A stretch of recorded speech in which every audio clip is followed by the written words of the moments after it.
এখন আছি Komsomolskaya metro স্টেশনে। 1952 সালে যখন এই স্টেশনটি তৈরি হয়, তখন তারপর থেকেই এটা অনেক ফেমাস একটা স্টেশন। মস্কোর বলা যায় one of the famous metro স্টেশনের মধ্যে এই কমসোমলস্কায়া স্টেশন হচ্ছে ফেমাস। এবং এই জায়গা বিখ্যাত হওয়ার কয়েকটা কারণ আছে। সব থেকে বড় কারণ হচ্ছে এর যেই স্যান্ডেলার, এগুলো দেখতে আসলেই অনেক আকর্ষণীয়।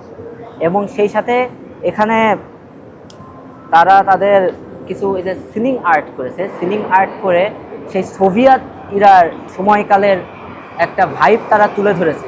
এটা যে শুধুমাত্র মেট্রো স্টেশন বিষয়টা এমন না, এখানে তারা তাদের সেই আমলের যেই আর্ট বা তাদের যেই গ্লোরি, তাদের যে শক্তি, সেই জিনিসগুলো এই মেট্রো স্টেশনকে ঘিরে তারা তুলে ধরেছে। এবং আসলে অসম্ভব রকম একটি সুন্দর মেট্রো স্টেশন। এবং এর যে নকশাগুলো, এই নকশাগুলো এত নিখুঁত, না দেখলে বিশ্বাস করার মতো না।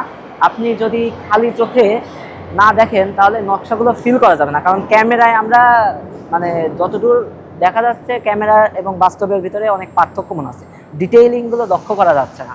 সো এই জন্য আমার কাছে মনে হয় এই জিনিসগুলো ডিটেইলে যদি দেখতে হয় এই সরাসরি আসতে হবে।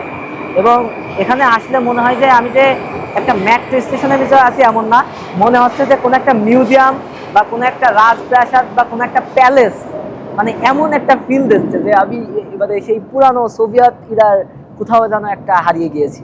যাই হোক, অসম্ভব রকম সুন্দর একটা স্টেশন। এই স্টেশনটা মস্কোর মানে ভিতরে অন্যতম একটি বিখ্যাত স্টেশন এবং দেখার মতো একটি স্টেশন। সো দেরি না করে আমরা অন্য আরেকটা স্টেশনে চলে যাই। Let's go.